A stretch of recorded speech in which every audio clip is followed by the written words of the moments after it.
अस्सलाम वालेकुम everyone, welcome back to the Unity game development series. पिछली वीडियो में हमने एक अपने करैक्टर के अंदर माउस लुक की जो कैपेबिलिटी थी, जो फीचर था, वो इम्प्लीमेंट किया था। अब हमारा जो करैक्टर है वो प्रॉपर्ली मूव भी कर सकता है, वो लुक अराउंड भी कर सकता है। अगर मैं अभी गेम को प्ले करूँ यूनिटी में जाके, तो हर चीज़ एज़ एक्सपेक्टेड वर्क कर रही है। मैं मूव भी कर सकता हूँ, लेकिन जो हमारी मूवमेंट की स्पीड है वो काफ़ी स्लो है। अभी के लिए बिल्कुल ठीक है, लेकिन क्योंकि हमने इस गेम में आगे फ्यूचर में जाके एक मॉन्स्टर भी इम्प्लीमेंट करना है, तो उस मॉन्स्टर से हमें भागना पड़ेगा। और अभी हमारा करैक्टर भाग नहीं सकता, तो यानी ये है कि हम उस मॉन्स्टर के आगे हेल्पलेस हैं बिल्कुल। तो इस वीडियो में हम उस चीज़ को फिक्स करेंगे, और इसको फिक्स करने के लिए हम एक स्प्रिंटिंग का मैकेनिक ऐड करेंगे। स्प्रिंटिंग यानी कि भागने का मैकेनिक हम ऐड करेंगे। तो उसको ऐड करने के लिए प्लेयर कंट्रोलर की स्क्रिप्ट को ओपन कर लेते हैं विजुअल स्टूडियो में, और ऑर्गेनाइज करने के लिए चीज़ों को एक हेडर बना लेता हूँ यहाँ पे, और इसको मैं कह देता हूँ स्प्रिंटिंग। ठीक है। अब बिल्कुल बेसिक जो स्प्रिंटिंग है उसको इम्प्लीमेंट करने के लिए हमें सिर्फ दो चीज़ें चाहिए। एक serialised field private float sprint speed. ठीक है। और एक हमें चाहिए प्राइवेट बूल इज स्प्रिंटिंग। ठीक है।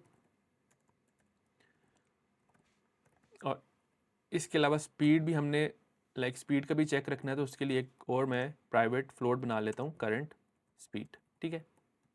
अच्छा, स्प्रिंटिंग इंप्लीमेंट करने से पहले हम ज़रा कोड को अपना रीफैक्टर कर लेते हैं। रीफैक्टर का मतलब होता है कि थोड़ा सी उसकी सफाई, उसको थोड़ा सा चेंज करना, ऑर्गेनाइज करना, उसको हम रीफैक्टरिंग कहते हैं। तो अभी यहाँ आप देख रहे हैं कि ये जो अपडेट मेथड है, इसके अंदर ही मैं सारा कुछ कर रहा हूँ, कोई ऑर्गेनाइज नहीं है। तो ये देख रही अप्लाई ग्रेविटी है, इसको मैं चाह रहा हूँ कि एक सेपरेट मेथड में होना चाहिए। तो सेपरेट मेथड में करने के लिए इसको मैं सेलेक्ट करता हूँ, राइट क्लिक करूँगा, क्विक एक्शन एंड रीफैक्टरिंग, और यहाँ पे एक्सट्रैक्ट मेथड, इसका एक नया मेथड बना लेते हैं, और इसका मैं नाम दे देता हूँ अप्लाई ग्रेविटी। और उसके बाद मैं एक नया मेथड बना लेता हूँ हैंडल स्प्रिंटिंग का। ठीक है। अभी हमें रेड लाइन देगा क्योंकि हमने ये मेथड बनाया नहीं है। इसको मैं कोलैप्स कर लेता हूँ, और यहाँ पे मैं एक नया मेथड बनाता हूँ, private void handle sprinting printing. ठीक है।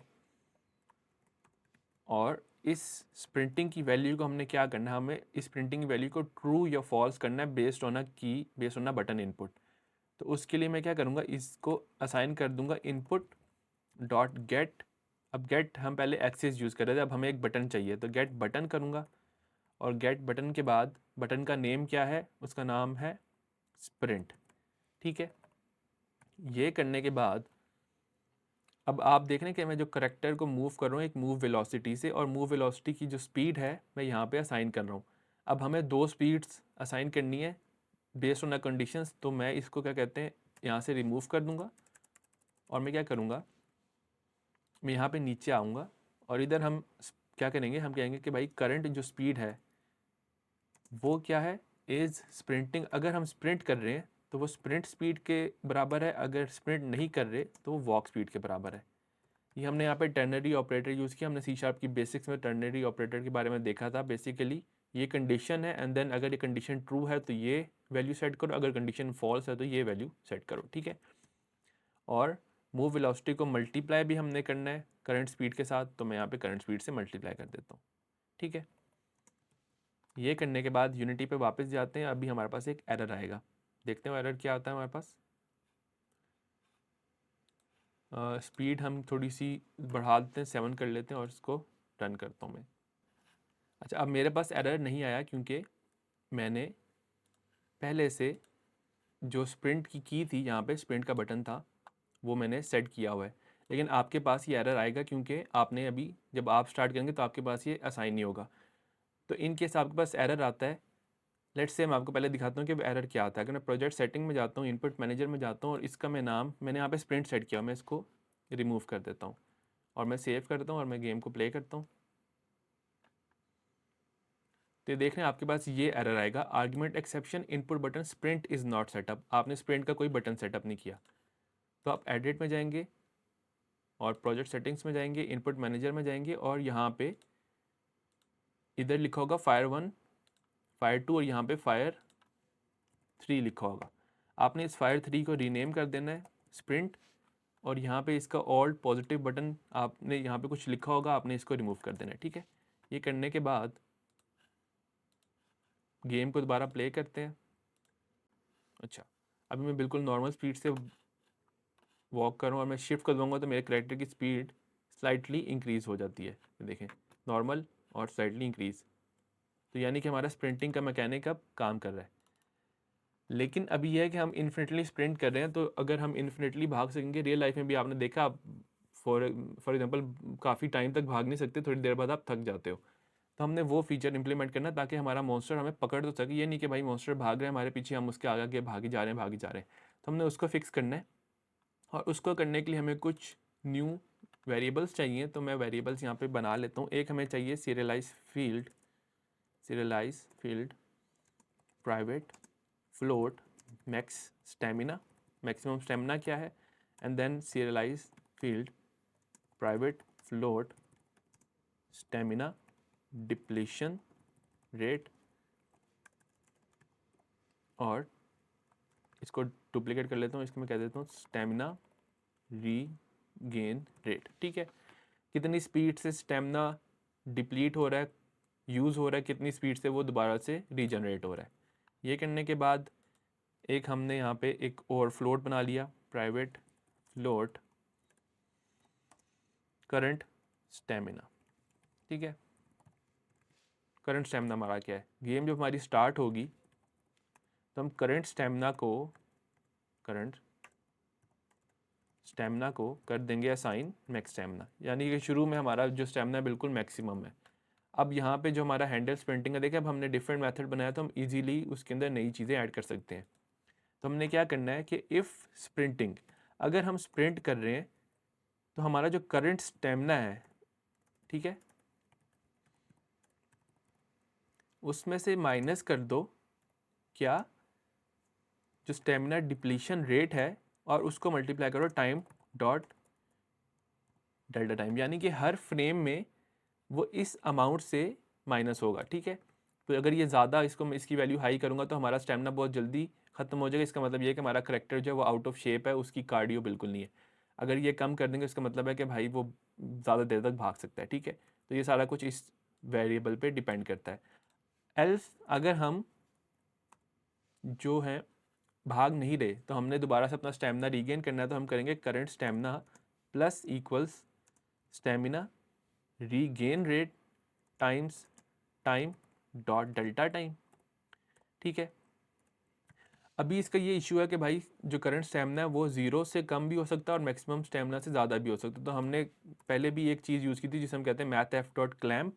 हम करंट स्टेमिना को क्या कर देंगे, क्लैम्प कर देंगे, math F dot clamp current stamina को किधर, हम करेंगे ज़ीरो और मैक्सिमम स्टेमिना के दरमियान। तो ये भाई स्टेमिना ना ज़ीरो से कम होने देगा ना मैक्सिमम स्टेमिना से ज़्यादा होने देगा।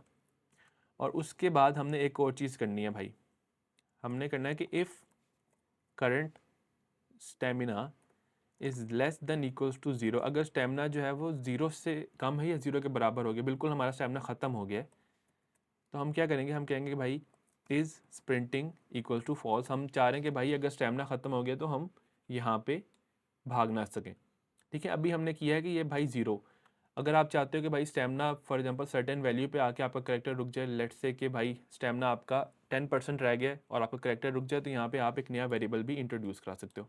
बट फॉर नाउ मैं यहाँ पे ज़ीरो पे रख रहा हूँ। ठीक है, ये करने के बाद यूनिटी में वापस जाता हूँ मैं, और इसको मैक्सिमम स्टेमिना को हम कर देते हैं let's say 20। Stamina depletion rate जो है 2 है और स्टेमिना रीगेन रेट 4 है। ठीक है, और इसको मैं डीबग कर लेता हूँ। ओके, डीबग करने के बाद इसको प्ले करते हैं। अभी देखें हमारी करंट स्पीड 3 है, हमारा करंट स्टेमिना 20 है। अब मैं रन करता हूँ तो करंट स्टेमिना हमारा देखें कम होता जा रहा है, 13 पे चला गया, 12, 10, 9, 8, 7, 6, और हमारी करंट स्पीड 7 पे है। जैसे ज़ीरो हुआ हमारी ये देखें करंट स्पीड 3 होगी, स्टेमिना 0 हो गया, हमारा करेक्टर रुक गया। अब जैसे मैंने छोड़ा स्प्रिंट करना, हमारा स्टेमिना रीगेन हो रहा है और ये रीगेन होगा 20 पे जाके रुक जाएगा। यानी कि हमारा जो स्टेमिना का रीगेन और डिप्लीशन का मैकेनिक है वो भी हमारे पास बन चुका है। लेकिन अब हमारा जो करेक्टर है, जो हमारा यूज़र है, अब वो तो इस तरह डीबग करके नहीं दे सकेगा कि भाई कितना स्टेमिना रह गया, हमने वो भी तो उसको दिखाना है। तो उसके लिए जल्दी से एक सिंपल सा हम तरीका करेंगे, सिंपल सी यूआई उसकी बनाएंगे। वो यूआई किस तरह बनाएंगे, मैं राइट क्लिक करूँगा, यूआई पे क्लिक करूँगा और कैनवस पे क्लिक कर दूँगा। और कैनवस पे क्लिक करने के बाद कैनवस का जो स्केल मोड है वो हम करेंगे स्केल विद स्क्रीन साइज़, क्योंकि हर बंदे की जो स्क्रीन साइज़ होती है वो डिफरेंट होती है। रेफरेंस रेजोल्यूशन के लिए, क्योंकि मैं एक HD स्क्रीन पे काम कर रहा हूँ, तो मैं 1920x1080 करूँगा।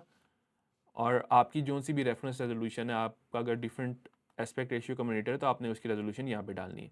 एंड देन इसकी मैं जो विड्थ और हाइट है मैं सेंटर पे रख रहा हूँ, क्योंकि PC के अंदर या आपकी जब मॉनिटर स्क्रीन होती है उस पर बेस्ट यही होता है कि आप इसको सेंटर में ही रखें। अगर आप मोबाइल के लिए काम करें तो आप हाइट पे करेंगे, अगर आप टैबलेट के लिए काम करें तो आप विड्थ पे करेंगे। तो मैंने यहाँ पे इसको 0.5 कर दिया। और ये करने के बाद यहाँ पे मैंने एक एम्प्टी गेम ऑब्जेक्ट बनाना है और इसका मैं नाम दे देता हूँ स्टेमिना बार। ठीक है, स्टेमिना बार पे डबल क्लिक करके फोकस कर लेता हूँ, स्क्रॉल करूँगा, जूम आउट करूँगा और इसको मैंने स्क्रीन के सेंटर पे स्ट्रेच करना है। तो शिफ्ट और ऑल्ट को दबाऊंगा और स्ट्रेच के बटन पे दबाऊंगा, यहाँ पे ये स्ट्रेच लिखा हुआ है, इसको करूँगा तो ये स्क्रीन के सेंटर पे लाइक स्क्रीन के बॉटम पे जाके स्ट्रेच हो गया। इसके बाद एक और यूआई बनाता हूँ, इमेज और इसको मैं कह देता हूँ भाई के स्टेमिना बार BG, स्टेमिना बार का जो बैकग्राउंड है। ठीक है, इसको थोड़ा स्केल करते हैं, श्रिंक कर लेंगे यहाँ पे और इसको खींच के थोड़ा सा यहाँ पे लंबा कर देते हैं। ठीक है, इतना, ये थोड़ा सा ज़्यादा हमारा व्यू जो है ना वो ख़राब कर रहा है, तो इसको थोड़ा सा और पतला कर लेते हैं। ठीक है, ये हमारा स्टेमिना बार बन गया और इसका कलर मैं ब्लैक कर देता हूँ। ठीक है, अच्छा, उसके बाद इसको डुप्लीकेट करते हैं और मैं इसको इसके अंदर ड्रैग करके इसका पेरेंट चाइल्ड बना लूँगा और मैं इसको नाम दे देता हूँ फिल। फिल का कलर जो है वाइट कर देते हैं और स्प्राइट जो है कोई असाइन कर लेते हैं इसको। अब हमारे पास कोई स्प्राइट नहीं है तो हम क्या करेंगे, हम जल्दी से गूगल पे जाते हैं, यहाँ पे लिखते हैं flaticon.com। अच्छा, फ्लैट आइकन पे मैं बस लिख रहा हूँ, यहाँ पे खाली स्क्वायर लिख लेते हैं। अच्छा, ये स्क्वायर मुझे मिल गया। इसका जो कलर है मैं चेंज कर लेता हूँ एडिट आइकन से, इसका कलर कर लेते हैं वाइट। कलर को चेंज करने के लिए आपको यहाँ पे लॉगिन होना ज़रूरी है, तो आपने यहाँ पे लॉगिन कर लेना है। ठीक है, और कलर चेंज करने के बाद मैं इसको यहाँ से डाउनलोड कर लेता हूँ PNG और इसको मैं 128 पिक्सल पे डाउनलोड कर लेता हूँ। ठीक है, ये डाउनलोड होगी। यूनिटी पे वापस जाते हैं, एक नया फोल्डर बना लेता हूँ, क्रिएट फोल्डर, और इसका नाम दे देते हैं स्प्राइट। ठीक है, ये करने के बाद इसको मैं ड्रैग करके अपने स्प्राइट फोल्डर में प्लेस करूँगा और इसकी जो टेक्सचर टाइप है उस पर मैं क्लिक करूँगा ड्रॉप डाउन पे, तो इसकी texture type Sprite 2D and UI, क्योंकि हम UI के लिए इसको इस्तेमाल कर रहे हैं। ये करने के बाद इसको अप्लाई कर देते हैं और फिल में जाऊँगा और इसको यहाँ पे ड्रैग करूँगा। विजिबली कोई चेंज नहीं नज़र आएगा, लेकिन अब हमारे पास कुछ न्यू सेटिंग्स आ गई हैं और वो न्यू सेटिंग्स में से एक सेटिंग हमारे पास इसकी इमेज टाइप है। तो इमेज टाइप को मैं फिल्ड करके इसका जो मेथड है वो वर्टिकल कर रहा हूँ। ये चीज़ हमने जो इमेज की फिल वाली चीज़ें थी हमने 2D गेम में भी देखी थी, जब हमने एक पावर अप का जो टाइमर था वो बनाया था। अब इसका फ़ायदा ये है कि हम इसको, अब देखें ये जो मैं इसको ज़्यादा कम कर रहा हूँ तो ये ऊपर नीचे हो रहा है। हमने इसको लेफ़्ट राइट करना है, तो मैं इसका जो फिल का ओरिजिन है, सॉरी फिल का जो मेथड है वो हॉरिजॉन्टल करूँगा। तो ये देखें, ये परफेक्टली यहाँ से हमारा जो बार है वो उसकी वैल्यू ज़्यादा और कम हो रही है। ठीक है, ये करने के बाद यूनिटी पे वापस जाते हैं और इधर मैं एक नया हेडर बनाता हूँ, इसका नाम दे देता हूँ स्प्रिंटिंग UI। ठीक है,